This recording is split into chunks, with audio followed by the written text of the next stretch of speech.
Hi, everyone, and welcome to the special simulcast of the Neil Haley Show and Talk Nutrition to Me with our host, Kelly Springer. Kelly, how are you? And I know you're excited about our guest. I am so excited because today we have Cindy Coddington, the author of Senza Glutine, Timeless Italian Dishes for the Gluten-Free Palate. So, as the eldest grandchild of two Italian nonas and the daughter of an Italian mama, Cindy grew up immersed in the cuisine and the rich flavors. So, her cookbook transforms classic Italian dishes to gluten-free delights, featuring 100 beautifully photographed recipes. And I love this book. I personally have this book. So, welcome, Cindy, to the podcast. Hi, Kelly. Thanks for having me. It's great to see you again. It's Nice been a to see while. you. Nice to see you. Congratulations. Oh, thanks. And tell us all about this book because I know it's helped so many people that have issues with gluten and a little bit about the history of how this book came to be. Sure, sure. This was my COVID project. So, what I think it was January of 2021, I had an opportunity to take an online cookbook writing course, really with the focus being a family cookbook, which I had always wanted to do. As you know, as parents and grandparents get older, so often these family recipes are lost. So I signed up for the course and I enlisted a very close friend who's my co-author, Joe Hoppy. And together we spent a couple of months developing the framework for a family cookbook. Now, at the beginning, our intention was really like a family culinary album.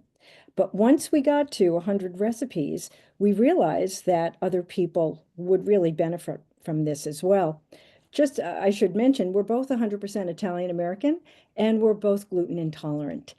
Joe is celiac and I'm gluten sensitive. So we came to this with personal experience over 15 years worth, and we knew firsthand how difficult it was to adapt. That became our personal goal. Mhm. And I chose to go gluten free for certain things, and I'm kind of gone back downhill. But I love gluten free because it was working my digestive system so much better. I don't have either of those things, but it's so important to consider eating gluten free. And I'm going to ask Kelly that question first. Is it good? Is it a good practice, even if you don't have some of those celiacs or specifically some sort of digestion issue with gluten, to not have as much gluten, Kelly? Well, in America, and probably Cindy knows this as well, we have added gluten to foods. And so a lot of times in Italy, you don't see that. But here in America, you may have issues with some inflammation because of our added amount of gluten. So, and also someone that may have autoimmune issues or autoimmune issues in their family may consider going gluten free for that inflammation marker as well. So, Cindy, you can talk a little bit more about that of how yeah, it helps you too. yeah. For me, it was an autoimmune issue, Hashimoto's, and that was diagnosed over 15 years ago. And it raises the inflammation. And once you have an autoimmune, you're more prone to other autoimmunes. But I think the important thing that you've mentioned is there are a lot of additives in our foods that you don't see in Europe. And I don't know why that is. It's maybe just embedded in our culture with everything is fast food, fast processes. That's not the case in Europe. At least it wasn't the last time I was there. I think their culture is changing a little bit too. But for example, Italy, believe it or not, it's very easy to travel in Italy as someone who's gluten sensitive. They have completely accommodated that. And so their processes of producing pastas and breads are long. They take their time. And so the enzymes in gluten get broken down. It's not like ours. Also, sourdough, for example, is much more easily digested, even for people who have gluten sensitivity, not celiac, but gluten sensitivity. And that's because it's a long process to make sourdough, and the enzymes are naturally broken down. I heard a friend tell me just recently that she's been experimenting with sourdough breads and she's been able to tolerate it. And curiously enough, there's a pasta brand, Bio Nature, which is owned by Jovial, another leader in gluten-free pasta, that's producing sourdough pasta. So they're catching on to this too. I can I, tell you, Cindy, we are knee deep in sourdough starters in our house. My husband has gone crazy sourdough. Even when I look at his, like he's looking at internet or Instagram or whatever on his phone, Yeah, he's looking up sourdough. So we have fresh loaves in our house right now. It's absolutely delicious. It is. that's Um, great. I know it's been really fun, but Yeah, it takes a long time. it does. It takes a commitment. I did it a couple Yes, summers ago with gluten-free. It's a bit of a science experiment. it is. Uh, It is. yeah, And I and think he's kind of perfected it. Like he's that's making now great. like some bagels and different things with it as well. Um, Mhm. but it's true science, but it is interesting that, like you said, the enzymes are there to break things down. And so it's easier for our bodies to digest. Right, right. I feel it. Kelly, when I eat gluten free, it's pizza. I don't feel the same on my stomach after finishing even a pizza. I'm 6'10", 295 pounds. Kelly, even though I have lost fat, I keep doing yoga and keep the weight and build muscle. It's hard, but I'm 6'10". But ultimately, I could eat, but I don't feel it when I have gluten-free pizza. I don't feel I feel it digest much easier. Anything gluten-free. And I was really on that kick. Uh, and you feel better. You feel better in so many ways eating gluten free. Mhm. And that they talk about this, a lot of functional medicine doctors, that you cut your gluten out, it's going to help your health in many ways. Well, and if you think about a lot of the foods that are in America right now, the gluten foods tend to be our highly processed foods. So again, if we get back to natural, real foods, and Cindy, I want you to talk about a couple of the recipes that are in this book and Mhm. how you bring in real food as part of these recipes. Sure. Well, one of my favorites in the book, and not many people know about these naturally gluten-free flours. When you take gluten out of your diet, Kelly, you're right. A lot of gluten-free processed foods are not great. So it's not a good exchange to eliminate processed food from your diet and replace it with gluten-free. It's not a good exchange. It's also very expensive, 2 to 3 times more expensive than the counterpart. But let's take garbanzo bean flour, which is available in most grocery stores. Bob's Red Mill, a very commonly seen brand on the shelves. If you take a 1-to-1 mix of gluten-free garbanzo bean flour, which has tons of fiber, and you mix it with equal amount of water, some olive oil, salt, and pepper, and then you spread it on a preheated pizza pan and bake it, you have what's called farinata, which becomes, I call it a bunch of things. It's a crepe. You could call it a crepe. I use it as a pizza crust. It's very thin, and I'll top it with caramelized tomatoes, slices of avocado, your favorite cheese. It could be goat cheese, feta, whatever you like. And here you have something that's quick, easy, not expensive, and gluten-free, naturally gluten-free. The other thing in the book is, growing up Italian, we never ate vegetables that were plain. Nothing was steamed or boiled. I couldn't even recognize what that was. So let's take one, for example, string beans, green beans. Those were prepared in a light marinara sauce so that you would just gobble those up. Mhm. Or you could do toasted pine nuts and put that Hmm. over them. Or crispy shallots. You're fooling your taste buds into thinking you're having fried onion rings. In fact, what you're having is just a little olive oil and saute those shallots for maybe 10 minutes until they naturally crisp up.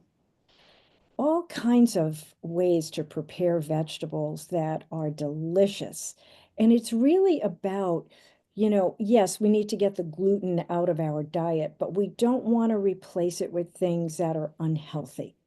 I'm so glad you stated that. And I was telling Neil I did a TV show today, and I always talk about fiber. Everywhere I go, I'm like, fiber is my favorite F word to make it funny. But you're right. When we replace with vegetables and with beans, we're getting that good fiber-rich source. And a lot of our gluten-free items in America do not contain fiber. So I think just understanding for the consumer. And this book is fantastic because you use so many real products and also increase that fiber source. Right. I mean, it's just part of good health. And Mhm. as I said earlier, you don't want to take a deficiency in your diet and replace it with something unhealthy. Mhm. So it puts the focus more on incorporating more fruits and vegetables and understanding too that it's more expensive to be gluten-free. So if you go more towards the Mediterranean diet, which is a very healthy, and I hate to use the word diet because to me it implies deprivation. It's a lifestyle. It isn't a diet. And it's an age-old lifestyle that I can tell you when I've traveled to Italy and I'm with extended family there. A good example, a cousin of mine is over 80. You wouldn't believe it if you saw her, and takes no medication. Wow. Thing, they eat organic vegetables. You know, in Italy, it's not a privilege to eat healthy. It's part of the culture, and it shows. And when I asked her, wow, how is it that you aren't taking any medication? She said to me, it's the Mediterranean diet.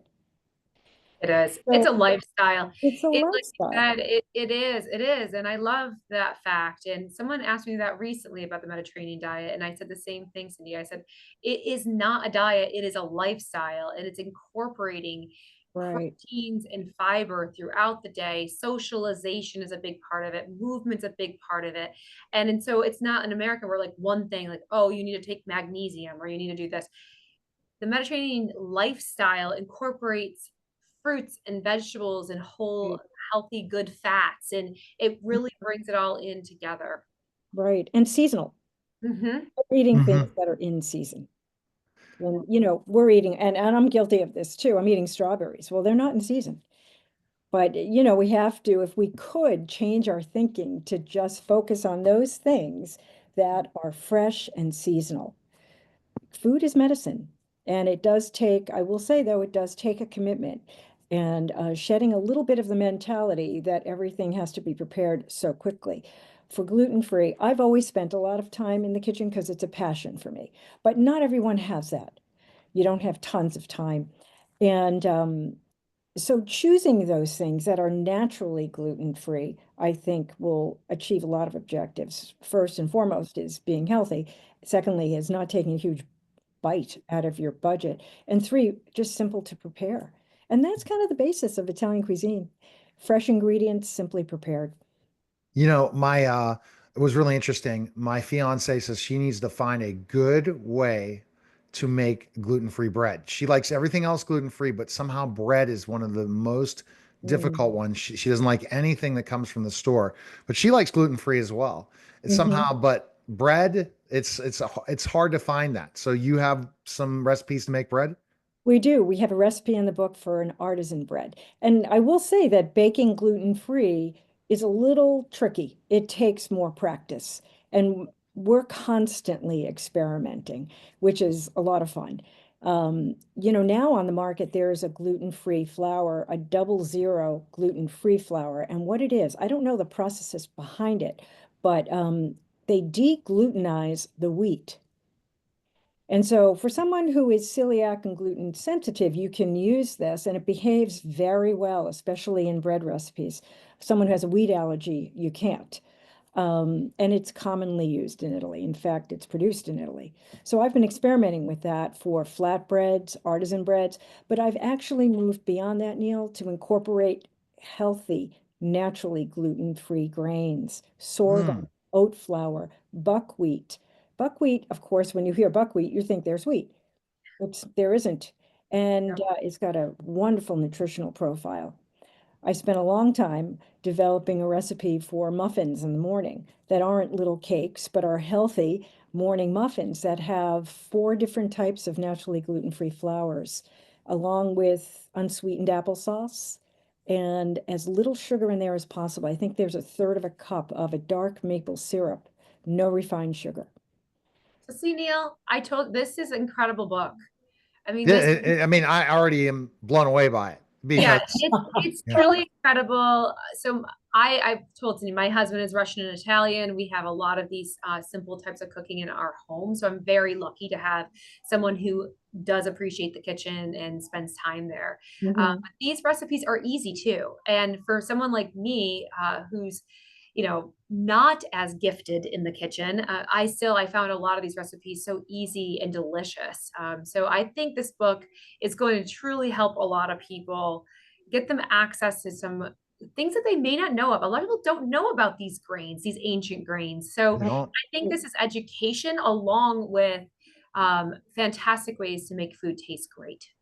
Well, that's the objective, having it be accessible and doable. As I said earlier, we don't have hours to spend in the kitchen. And so coming up with recipes that can be prepared in 30 minutes and get everybody around the table again, eating the same food and not isolating that person who has or chooses to eliminate gluten from their diet. Yeah. it's fabulous stuff. What is your favorite recipe in the book? Do you have a favorite recipe? I do, actually, I do. Well, a family favorite, and I just made it the other night, is a linguine with cauliflower and onions. Have you tried that one yet, Kelly? No, I haven't. Well, My husband's gonna doesn't it love sound that one. like it sounds like an odd combination, but why it's delicious is that you caramelize the onions. Mm. And then you mix in some steamed cauliflower and you put that, of course, there's olive oil. You put that over linguine and it's just delicious. And that You know, came from my mother's family. oh wow. Yeah. No, I'm starving. I haven't eaten yet. And Cindy, Uh-oh. you just made me hungry. I hope that everyone goes to find this book. So where can they find the book? We're in several different places in New England, but for the general public, it's on Amazon. So, of course, easy to find. But if you happen to be in New York City, we're in Manhattan, we're in Italian specialty stores and many bookstores in New England. That's incredible. That's Uh, incredible. I'm so glad you came on as a guest today. Thank And you. I know this is going to help so many people. And it's also just fun. Everyone have a great time with this cookbook. Well, we're having fun. We're still learning and discovering. It's been a lot of fun. Fabulous. And then that's the fun thing. Is there going to be I another know. Is there book going to be a after second this? one? I feel like there's a second one coming. Who knows? I really can't tell you. I mean, I'm having so much fun just experimenting. Again, mostly with the new flowers. Um, Things like I discovered in an Italian store recently, chestnut flour. Hmm. So I said, gee, I wonder what you could do with that. Well, that became chestnut crepes, chestnut gnocchi, and who knows what else. So as I gather more information, I'd really like to take this to the next level and educate people, not just about gluten-free products, but what we can do with naturally gluten-free grains, Mhm. and even elevate our health profile using things that are available to us and educating people on how to use them because they're not common. All right. Everyone also should go to kellyschoice.org. Make sure you like and subscribe to the podcast, like and subscribe to the YouTube channel, follow Kelly's Choice on all social media, and pick up Kelly's book. And your book is Kelly? Oh yeah, new weight loss era. So interesting, right, Cindy, to be into the book publishing arena. That's why I love highlighting other people that have written books because it's it's not an easy thing to do. So I just appreciate you coming on today and tell us where they can find you. Well, thanks so much. And I have to say, a plug for your book. It's great. We're very like-minded All on right. this topic. I Thanks agree. again. All right. That was special simulcast, the Neil Haley Show, and Talk Nutrition to Me, guys. Take care.